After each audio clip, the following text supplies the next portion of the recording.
सब जय माता बोले हो। चम चम चम के झालर मोतिन रात माजा लेला जी हमर राजा जी।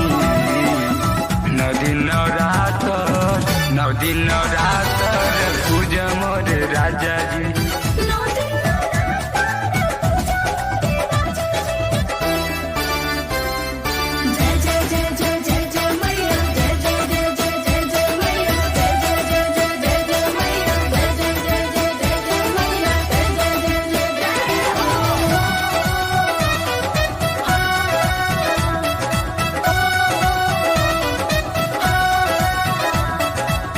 माता जी के शक्ति समाइल अंगे अंग में, सब दिखाइल बाऊ नहीं के घर में।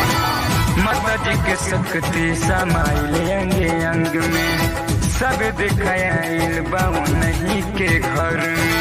कोई चढ़ावे नरियल कोई बजावे देखा बाजा जी हमार राजा जी। 9 दिन नवरात्र पूजा मोर राजा जी।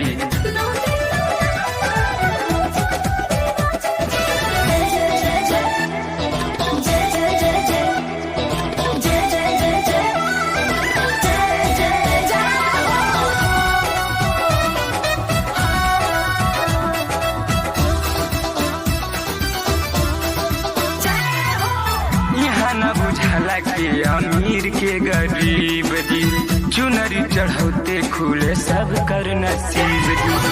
यहाँ न बुझाला के अमीर के गरीब जी, चुनरी चढ़ौते खुले सब कर नसीब जी। 24 घंटा खुलल रहे माई के दरवाजा जी। वाजा जी मोरे राजा जी।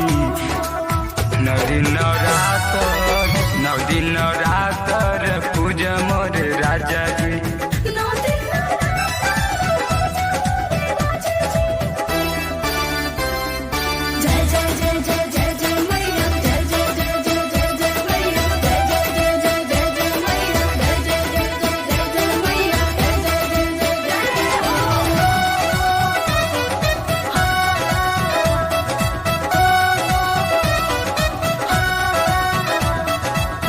सैया दिलीप महेंद्र सब पूजता, जिन देखी भजन और मनुआ के गुजता। सैया दिलीप महेंद्र सब पूजता, जिन देखी भजन और मनुआ के गुजता। उनका के सब कह के बुलावे जग के हाउ माता जी हमार राजा जी। 9 दिन नवरात्र